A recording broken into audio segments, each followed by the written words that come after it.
이번에는 우크라이나 휴전과 관련된 내용을 좀 살펴볼 텐데 중국과 관련해서 묶어서 좀 보겠습니다. 시진핑 중국 국가주석이 지난 23일에 독일 총리와 전화 통화를 했는데요. 이때 다자주의와 자유무역 수호를 강조했다라고 합니다. 이는 양국 간 전통적인 협력 분야 확대와 또 첨단 기술 협력 강화를 언급을 하면서 세계 경제 성장에 기여할 의지를 표명했다라고 하고요. 메르츠 총리는 중국을 세계 주요 국가로 이야기하면서 독일 새 정부는 하나의 중국 정책을 지지하고 전략적 동반자 관계를 좀 강화시키기 위해서 건설적 협력에 나서겠다라고 이야기했습니다. 특히 유럽하고 중국과의 관계가 굉장히 안정적 발전이다라고 이야기하면서 계속해서 이렇게 해 나가자라고 이야기했다라고 하고요. 우크라이나 전쟁이나 팔레스타인, 이스라엘 갈등, 이란 핵 문제 같이 국제 현안에 대해서도 심도 있는 논의가 진행됐다라고 합니다. 지난해 시진핑 주석도 마크롱 프랑스 대통령과 통화해서 국제 현안 논의를 이어간 것과 비슷한 형태로 보이고요. 가장 중요한 부분은 메르츠 총리가 우크라이나랑 그 러시아 전쟁에 있어서 휴전을 위한 서방 노력에 중국의 지지를 요청했다라고 하고요. 시 주석도 이에 대해서 긍정적인 입장을 표명했다라고 합니다. 그리고 오른쪽에 보이는 사진 같은 경우에는 우크라이나에서 휴전을 위한 각서 작업이 진행 단계에 있다라고 이야기를 했고요. 또 주말 사이에 있었던 부분을 보면 러시아와 우크라이나 사이에 있었던 그 포로 교환도 있었다라고 합니다. 그런데 트럼프 대통령이 러시아와 우크라이나 간의 대규모 포로 교환이 방금 완료됐다라면서 곧 실제로 이행될 예정이다라고 이야기했지만 사실상 추가적으로 나왔던 뉴스를 보면 러시아가 다시 한번 우크라이나를 향해서 공격을 한 것으로 드러났습니다. 그래서 러우 협상이 좀 잘 진전되는 것이 아니라 다시 한번 좀 걸림돌로 작용하는 것이 아닐까라는 걱정의 목소리가 조금 더 높은 것 같고요.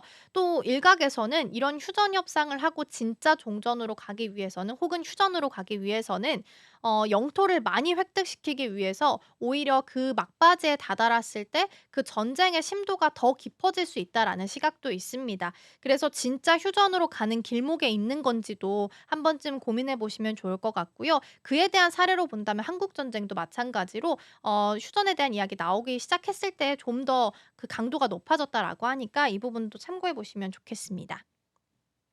이제는 이제 코인 쪽으로 시선을 좀 돌려서 한 번씩 살펴볼 텐데요. 먼저 미국 월가 은행들이 공동 스테이블 코인 발행을 검토하고 있다라는 소식이 전해졌습니다. 스테이블 코인 같은 경우에는 달러 패깅으로 보시면 되고 상당히 안정적인 코인으로 잘 알려져 있죠.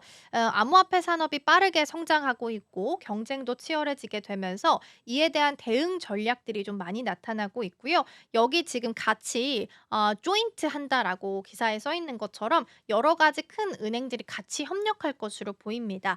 여기에 나와 있는 은행의 예시가 지금 JP 모건 체이스, 뱅크 오브 아메리카, 시티그룹, 웰스파고 이렇게 주요 은행들이 같이 지금 지분을 보유한 컨소시엄으로 공동으로서 스테이블 코인 발행을 검토하고 있다라는 겁니다.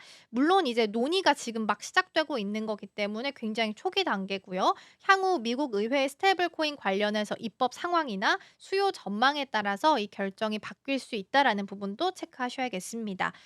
컨소시엄에서는 P2P 결제 시스템 를 운영하고 있는 얼리 워닝 서비스와 실시간 결제 네트워크인 클리어링 하우스가 같이 포함된 것으로 보이고요. 트럼프 대통령 취임 후에 스테이블 코인이 굉장히 광범위하게 사용될 가능성이 높기 때문에 이에 대해서 대비를 해왔다라고 합니다. 특히 빅테크나 유통업체들이 스테이블 코인을 결제나 환전 수단에 사용하게 되면서 은행들의 예금이나 거래 수수료 수익이 감소할 수 있다라는 우려가 크기는 한데요. 은행권은 2년 전에 규제 단속 이후에 암호화폐 분야에서 뒤처진 상황이고 현재는 이를 좀 따라잡기 위해서 분주한 상태다라고 이야기했습니다. 스테이블 코인을 사용하게 되면 돈을 빠르고 또 쉽게 옮길 수 있는 만큼 전통 금융과 암호화폐가 만나는 중요한 연결고리로 여겨져 왔습니다. 월가의 전통적인 금융 권력이 자체 스테이블 코인을 발행하려는 움직임은 암호화폐랑 또 전통 금융 시장이 점차 가까워지고 있는 신호일 수도 있다라는 분석도 나오고 있습니다.